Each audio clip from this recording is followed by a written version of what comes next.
stress comes from. I can choose a new outcome. Drive on. Hey, welcome everybody to the Happiness Highway. And we're here with Melissa and the Less Stressed Doc, Dr. Gary Sprouse. And we're here to help you make sure you get into your happy place and stay there. That's the key, right? We want to all live in our happy place. So today what we're going to be talking about is further along the idea of self-esteem. And I've met too many people now that they just have low self-esteem, and that colors everything in their life. And today we want to finish because I want people to have good self-esteem. And Melissa, I know you were talking to me the other day that you've incorporated the scoring system into your life. What do you tell me about it? Okay, so jokingly but seriously, what we talked about the last time was giving yourself points for even just waking up. So like for me as a mother and a grandmother and a caregiver, and I also have a full-time job, that I'm hard on myself, right? And I don't give myself credit for the things I do. So now when I get up in the morning and I look this good, Gary, that's 75 points. That's 75 points right off the bat. 75, that's way. That's 75. That's 75 because this is all natural. This is just good genes. My accomplishments throughout the day, you and I talked about this on the phone the other day. I've been keeping a little list. Like I have a little index card every day that I write my list on of things I have to do. And when I get them done, I feel very accomplished and I give myself points for getting them done. What I'm not doing is harping on myself for not getting things done. I'm actually giving myself a break and thinking whatever the top 3 priorities of the day, I get those done. And anything that's not done moves to the top of the list tomorrow. But I get points for making dinner on time and getting to my classes and teaching kids and, being here with you today on the podcast and still, being able to function. And I think that a lot of women, men include, and men also, don't give themselves credit throughout the day for the things they do get done. That is exactly the point that I'm trying to make in the book, which is there's no way that you can't have a positive score if you're giving yourself credit for everything that you accomplished. Because there's so many things that you accomplished. The biggest problem that we get into is we give ourselves 0 for a lot of things because we don't consider them accomplishments. And 2 is we take things for granted. And so just going to the sink and getting tap water, you're like, woohoo, right? That's 10 points. Not everybody gets to do that. And so, yeah, I think what you're finding is that when I asked one of my patients to do this, he got tired of writing because there's so many things that he had to write down. It was like, because there's so many things that we can be grateful for and thankful for and give ourselves accomplishment points. There's no way at the end of the day you don't go, woohoo, good job today, right? Very much so. One thing I want to mention, something else we discussed the other day, you and I, is that when you're doing this, though, whoever's listening today, and hopefully it's 1 million people listening, but whoever's listening today, when you're doing this, don't compare yourself to somebody else on your list and your point system, and don't put your friends or your spouse or your loved ones in on that point system with you, because then you start to get like, well, I have 63 things on my list and I'm giving myself points for that, but you're not getting your things done. Do you know what I'm trying to say? We can't compare ourselves to one another, what somebody else is accomplishing and what we haven't, or vice versa. Yeah, no, for sure. And it's really more like for this situation, for self-esteem, this is where it does include stuff. Like you want to be able to look at yourself and say, hey, I got something on today. And it doesn't matter if somebody got 10 more things done. What I got done is what's important to me, because that's where my self-esteem comes from. But that brings up the next point, which we didn't talk about last time. And one of the things that I find with self-esteem is that it becomes a self-fulfilling prophecy. And what does that mean, right? So what that's saying is that people have this core value of where they think their self-esteem is. And if it's low, then it's really hard to change that to high. If it's high, it's really hard to keep it at high. It's hard to, it's because these are what I call the 4 Ds, okay? And what people do is when information comes in that doesn't fit with that core assessment of their self-esteem, then they do something to try and get the dissonance to be better, to get rid of the dissonance. So what that means is, if you have low self-esteem, we're going to start with that first.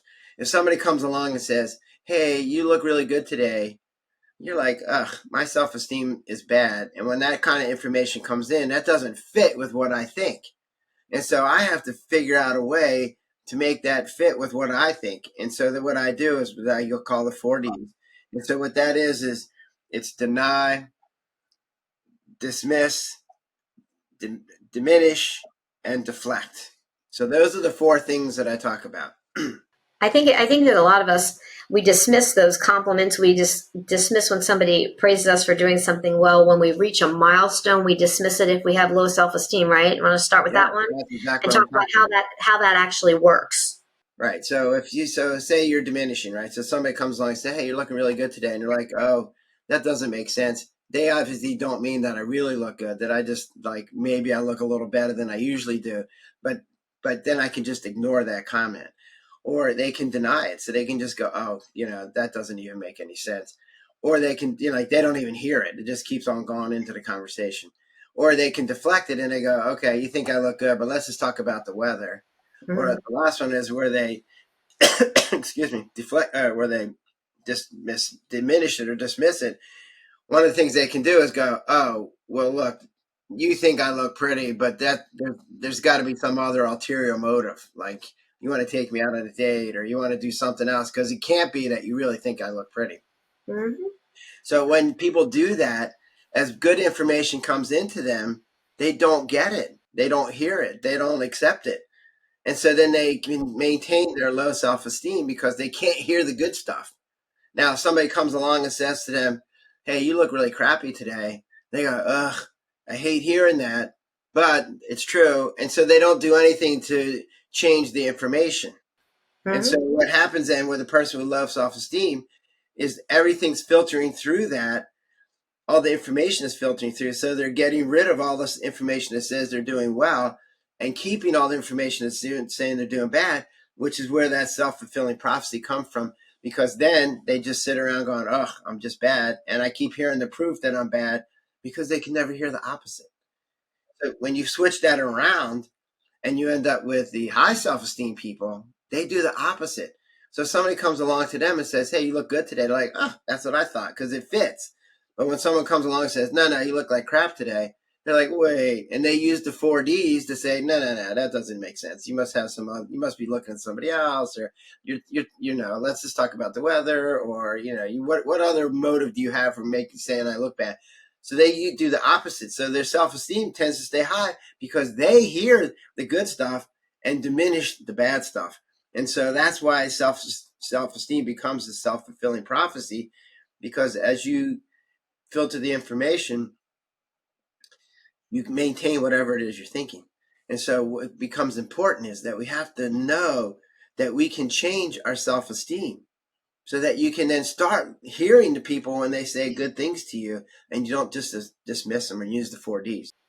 And I think some people don't realize what we talked about last time we did the last podcast is a lot of this starts when you're young, when you're a baby, right? Like, and as you grow as a child, and the voices that are in your ears talking, and the people that are surrounding you.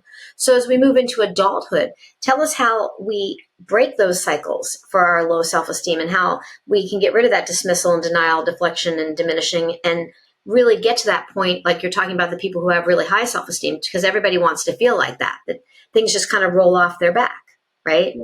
Yes, that's exactly right. Well, negative things tend to roll off their back. That's right. Well, so you're correct that I think our self-esteem, that concept of our self-esteem starts when they were babies. I mean, literally, when we start figuring out we're separate from everybody else, that's when self-esteem starts. And so your parents and the people around you when you're a baby have a big influence on your self-esteem. But it's just a track in your brain. It's just a concept that's in your brain, and so any concept in our brain is changeable. Now, core ones, and I think self-esteem is a core one, is more difficult to change, but it's really only one thing that you have to change. If you say, "Hey, instead of low self-esteem, I want high self-esteem," that's one piece of information that you have to change. But because it's core, everything's filtering through that. So what I have found is that it actually helps to have a friend or a family member or a psychologist or whoever it is that you're talking to help you start this process, because your perceptions are being altered by your self-esteem. So like I've seen this with patients where you go, "Okay, let's look at the statistics, let's look at the facts. Like, look, you can do this, you can do this, you can do that, you graduated from this, you did that, you did these all these accomplishments." And it's like, I want you to open your eyes and look at that. So when you realize that the 4Ds are keeping you from having good self-esteem, if I can get rid of the 4Ds, or at least make you aware that they exist, then you can start looking at the information as it comes in a more accurate way. And so then you can start laying the foundation for a new tract in your brain that instead of saying it's low self-esteem, now you're going to say it's high self-esteem. What do you say to the theory that, you as an author, you speak to a lot of other authors, you go to author events and you travel and do things, right? Speaking about your book and meeting a lot of other people. You have made your circle for being an author and being a doctor. You are in a circle of people who are highly successful. Yes. Yes. And who have a mantra of high self-esteem and wanting to keep pushing and wanting to help other people, but everybody's in that same mindset, right? And trying to push each other and lift each other up. Yes. So when you're talking about, so you have a very successful circle. That's my point. Yes. And so that keeps you motivated. That makes you want to be better, and you all challenge each other to get better all the time. Right. Yeah, So that helps, but you have to be careful, because sometimes when you are in a group with people that are successful, sometimes you go, "Oh, I'm not as successful as them," and so it can work both ways. I agree with you that being in a group of people who are mutually supportive definitely makes a big difference in your life. So if you're hanging out with somebody who's constantly knocking you down, that makes it really hard. And I've seen patients come in and their spouse has just been downing them like for years, and it takes its toll on them, and it makes it hard for them to have good self-esteem, because they have this important person in their life continually telling them they're doing bad stuff, or they're bad people, or they're whatever, basically diminishing their self-esteem. And so one of the things I'd have to say to these people is, look, okay, so that person has their opinion, but you have your own opinion, and there's other people around you that have an opinion. And so sometimes you have to like decrease the credibility of somebody who's downing you. And that's again where these 4Ds come in. So if somebody's telling you you're a bad person, you can say, hey, you know what? You don't know what you're talking about. I'm going to diminish your credibility, and I'm going to listen to this other person who's telling me I am doing a good job, and I'm going to start switching around. But you're right. It's hard if the people around you are not being supportive of your feeling good about yourself. But that's something you can change. Like you have the ability to change that. And I think something that we need to remember when you were just saying this about people and people's opinions, right? They're only opinions. Everybody can have an opinion on you. It doesn't make it so. And so you have to start valuing yourself much more than you do other people's opinions. There, if you scroll onto Facebook or Instagram or Twitter, any of that social media stuff, there's always positive mantras coming across, whether it's a human saying it or like a voiceover of somebody saying it, about how what you think is what happens in your life, and the things that you focus on happens in your life. So when you start seeing yourself in a different light, and I can say it's happened for myself over the years. Do you know what I'm saying? When you start to Really. perceive yourself as successful, when you start to perceive yourself as worthy of love, when you start to perceive yourself as a happy person, and the energy starts to flow through you that feels like that all the time. This is exactly my point. So as your self-esteem improves, then you start looking at the information that's coming in, and being able to hear and accept when someone says you did a good job. When you have low self-esteem, you can't hear it. So as the self-esteem starts changing, now you can start hearing it, which then becomes a self-fulfilling prophecy. It just says what you're saying. As you start recognizing your successes, then you go, oh, look, I had a success, raise my self-esteem, which then makes me go, oh, look, there's another success, raise my self-esteem. But it takes laying down a new track. And this is so first off, I want to make sure everybody understands it is changeable. You can change this once you recognize where you're at. You recognize the 4Ds. You recognize that you have credibility. So it's changeable. But once it changes, it literally changes your life. Now, I think it changes us for good, because now instead of only hearing bad things and not hearing good things, now you can start hearing the good things, and makes you feel better about yourself. And so the mood that you have is better, right? But it is a little disorienting. So like one of the first patients that I worked with, we went through this. We went through her achievements, and we went through her labeled portrait, and we made sure that she had good foundation for why she should have good self-esteem. And I'm patting myself in the back on, oh, I did a great job with this lady. She's going to feel so much better. And I looked at her and I thought I had punched her in the stomach. And I'm like, what the heck is going on here? Like, what is happening here? And she said to me, she goes, well, if I was wrong about myself, what else am I wrong about? And it's like, okay, well, and that's when I started saying, okay, when you change your self-esteem, it literally changes how you view everything in your life, past, present, and future. So it's a little bit disoriented at first, but if you let it continue, it becomes the normal. And then life is so much better when you feel good about yourself. I think also when you do that and you change yourself too, the people around you, you're going to really see who's there for you and who's not for you. Do you know what I'm trying to say? It's because people are going to have to adjust, because if they're used to you having low self-esteem and being able to be manipulated because of your low self-esteem, and all of a sudden you have high self-esteem and you're not as easy to manipulate, then people have to adjust. And, most people don't want to put the energy into adjusting to your changes, but, you have to. So. And we always talk about women because obviously me being a woman and being a mom and a grandma and stuff like that, we talk about it, but this affects men a lot too, right? So you see a lot of men who move around and, as I was younger and dating or prior to getting married or whatever, and you see people that are moving around with what you perceive as high self-esteem. And then sometimes it becomes more of an arrogance because they're hiding behind that to protect themselves, because in their minds and in their hearts, they're still hurting just as much as the next person. Do you know what I'm saying? They're not able to receive all these things either. What I keep finding is that, there was a study, because men have this, there's this perception that men don't feel emotions. And there was 20 studies, and they all said the same thing, that men feel all the same emotions as women. They just don't express them as much, and they don't express them in as much detail. So they might just go, hey, they might have 3 emotions. They're angry, they're afraid, or whatever, or they're sad. Women might go, they might have 200 adjectives for the same thing, right? So they have different gradations. So they can go, well, I'm peeved, or I'm frustrated, or I'm angry, and God goes to, I'm angry, right? So their adjectives are more extensive, and so they look more responsive. But men have just as many emotions. They just have this myth that they should be hiding them and they shouldn't let anybody see them, because that's the manly thing to do. But just as many men have low self-esteem as women, and maybe more, because in men, they tend to be hierarchical, so they're tending to measure themselves against other people. And so it's not hard at all to say, hey, your self-esteem can take a hit when you think there are other people around you are doing more than you are.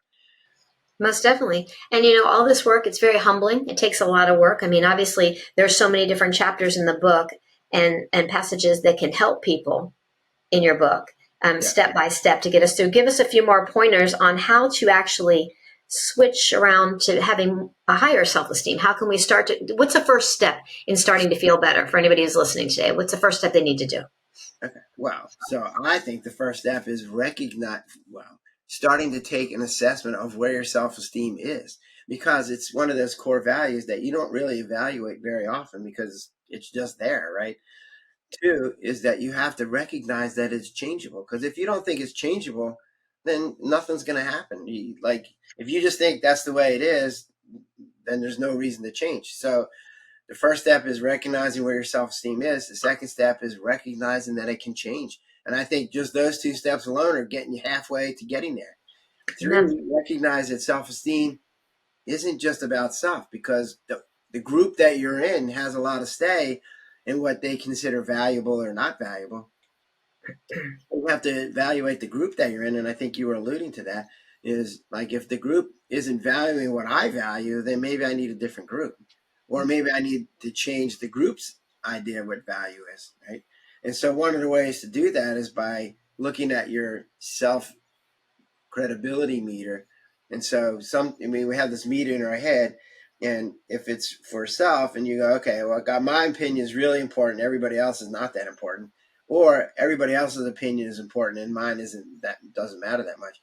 So I try to get people to shift their meter at least to the side where their opinion matters, even if I put myself in this place where I'm sort of in the middle, where I go, okay, it's important for me that other people understand what I'm saying and value what I'm doing, But it's just as important that I do it too. So there's sort of like an in-between place where you're listening to what other people are saying, but you value your opinion just as much, or if not a little bit more.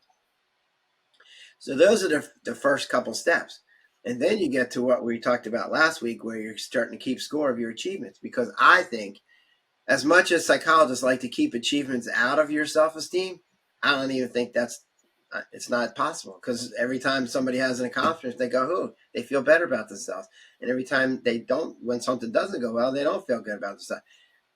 So keeping accomplishments in the equation, I think, is mandatory, because ignoring when things go well and how that improves your self-esteem doesn't make sense to me. But what I found was that you have to do it accurately, and that's where people get into trouble. They don't give themselves positive scores for things they accomplish, and they don't even recognize them as accomplishments. And then the same thing goes with our labeled portrait, that most people have way more good characteristics than they do bad, but they don't give their scores to their good characteristics. They give these big neon signs to their bad characteristics. So when you keep score accurately, it's almost impossible not to, at least intellectually, have good self-esteem. And oh, sorry, I didn't mean to interrupt you. Go ahead. Sorry. I was going to say is what I see is how I was raised. I can hear like my grandmother or my great grandma saying, "Oh, you're going to pat yourself on the back for that." You grow up hearing those things. What I'm talking about. Yourself on the back for that. When you were just talking, I could hear them.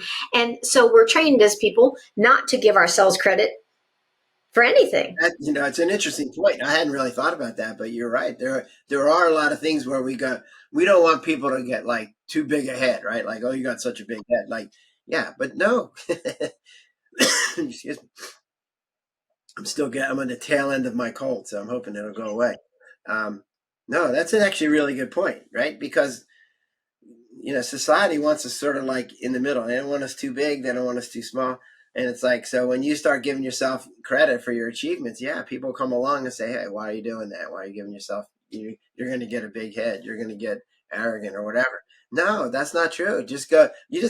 Self-esteem doesn't have to be out. It just means you think of yourself in a good light, so that when information's coming in, you can hear it and you go, "Oh yeah, that fits." And I think that when your self-esteem is in a better place, I can say this from personal knowledge, and it's a work in progress, right? It's a work in progress every day when dealing with people in the world and things. But your relationships are better. Your marriage can be better. Your relationship with your children can be better. Your work environment can be better, because there's such a shift in everything you view that the overall picture seems better. It all doesn't seem like, "Oh my gosh, I can't do this," or doom and gloom all the time. Well, this is what I talk about. I think we said this last week, last episode, where, you're willing to take more risk. So if your self-esteem is positive and someone says, "Hey, if you do this, you'll get 20 more self-esteem points," you're like, "Well, I'm positive already. I'll be even more positive. Yeah, let's try it."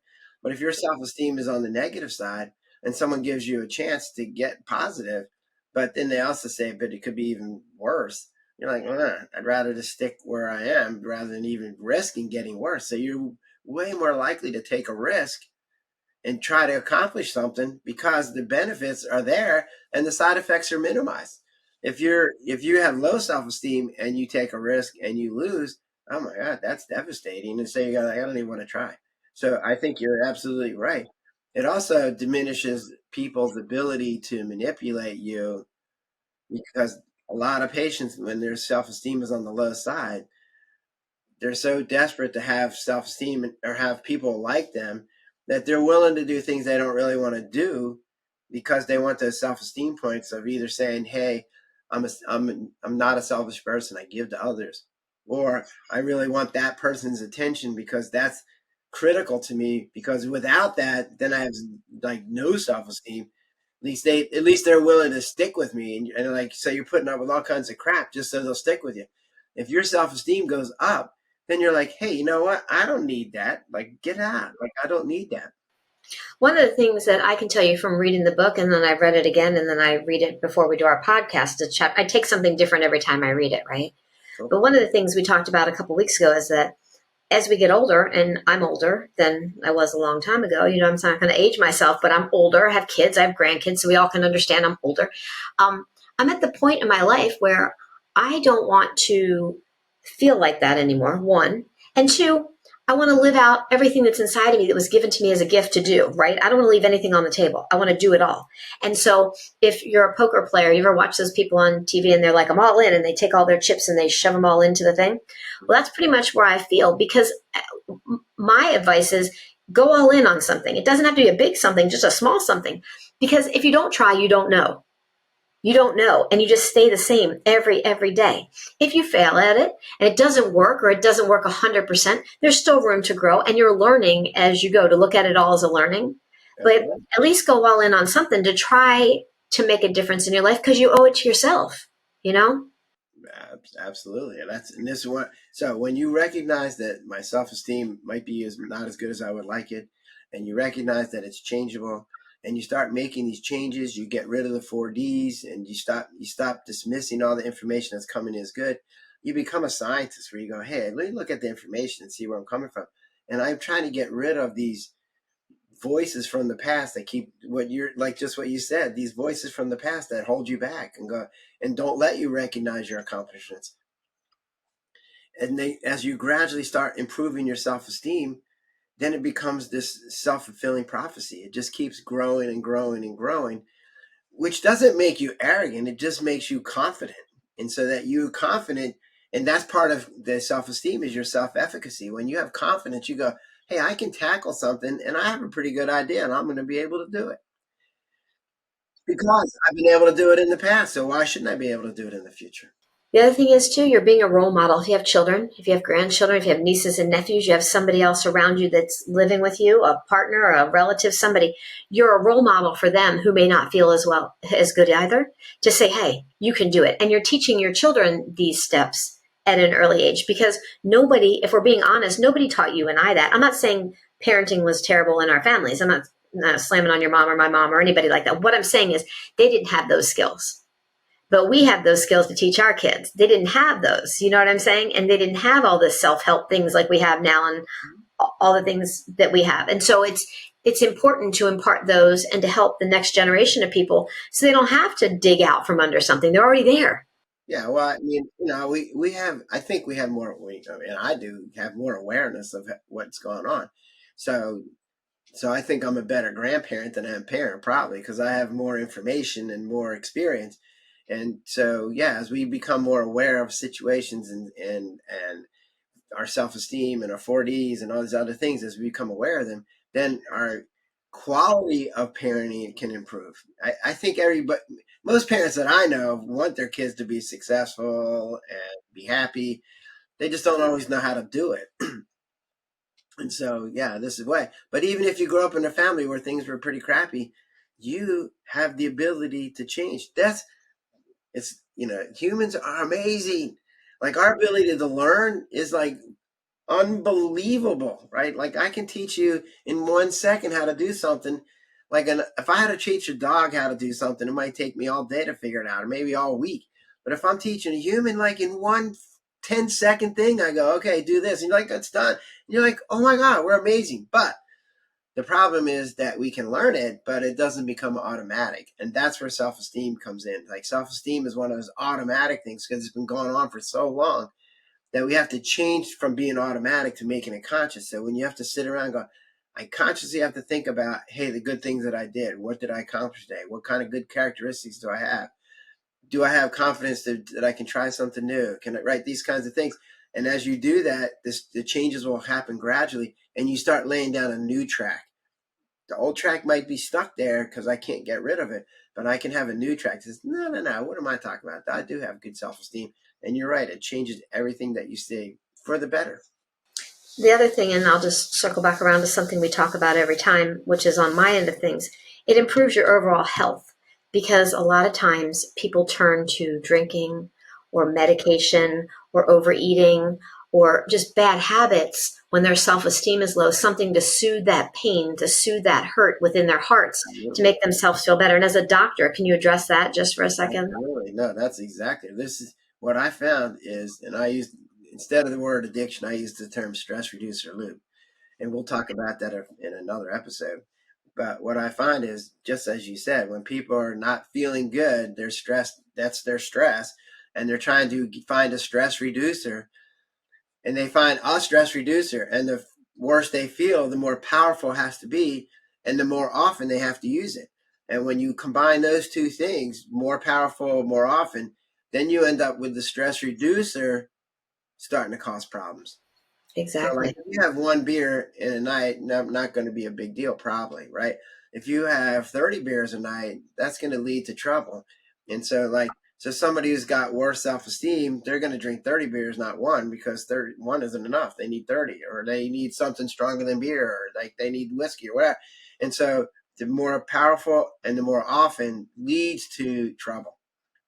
So, Yes. by improving the self-esteem, then you don't need the stress reducer at all because you're feeling good.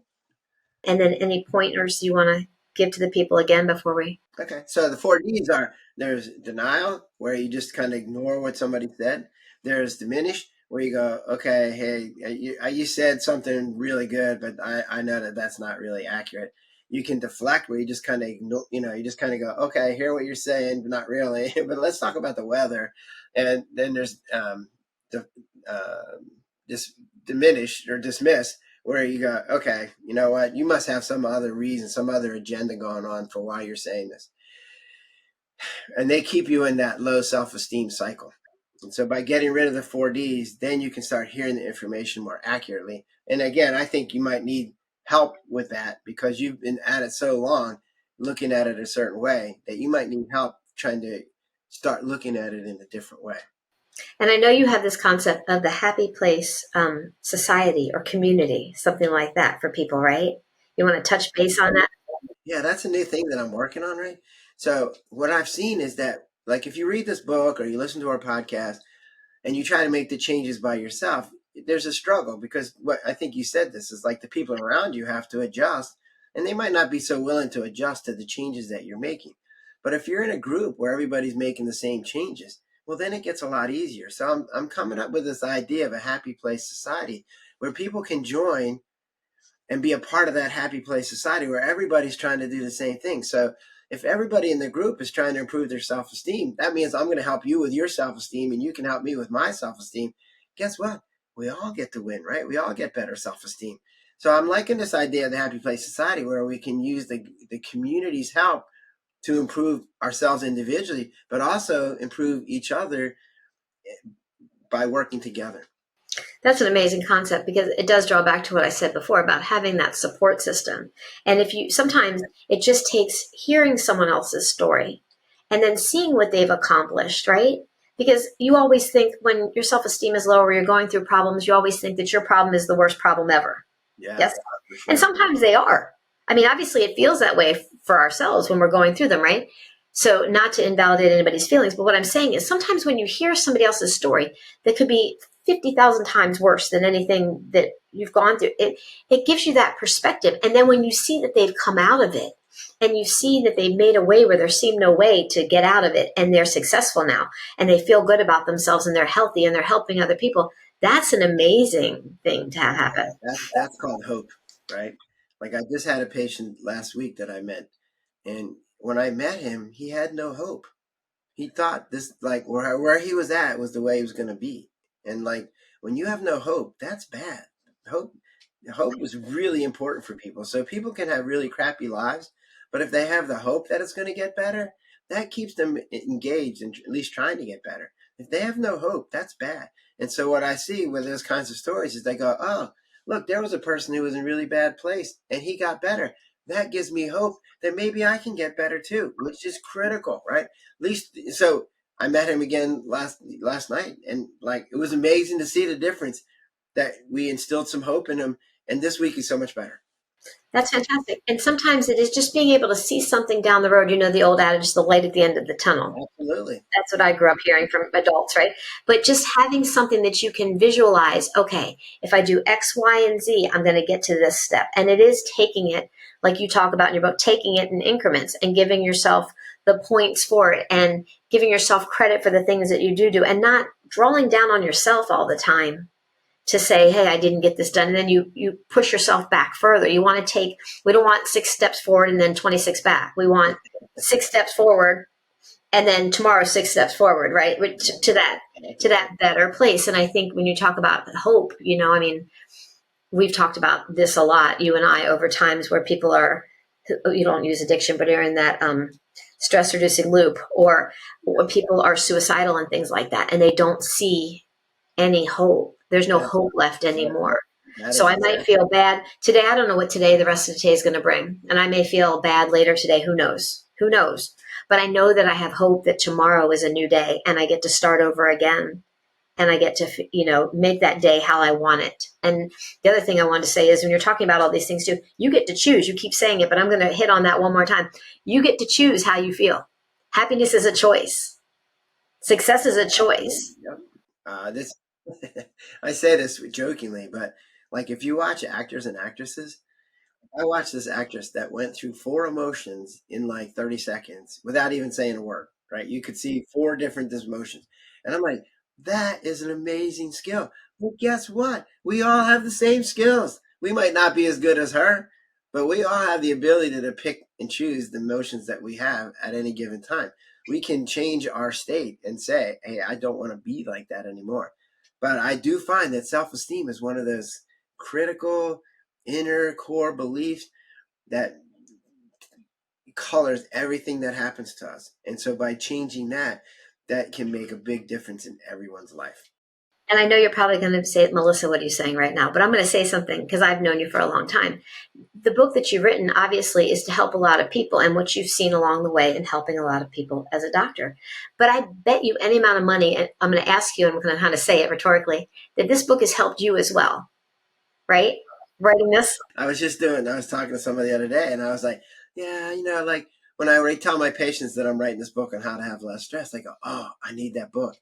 But then I thought about it. I was like, no, I need that book. Like my life has had a whole 55-gallon drum of stress. And if it wasn't for this book, then I don't know where I would have been. It would not have been a good situation. No, I use every single part of this book to help me in my everyday life. Absolutely. Okay, so Gary, this has been great. We're going to wrap things up for today for this podcast, but where can people find the book? So the book's A Highway to Your Happy Place, A Roadmap to Less Stress. And right now it's on Amazon and it's on Barnes & Noble and it's an ebook right now. So that's where I would go to find it. And you have a website in case anybody wants to contact you, right? You do. So the website is called The Less Stress Doc, and you can get on there and you connect with me through that website. There's a block there where you can connect.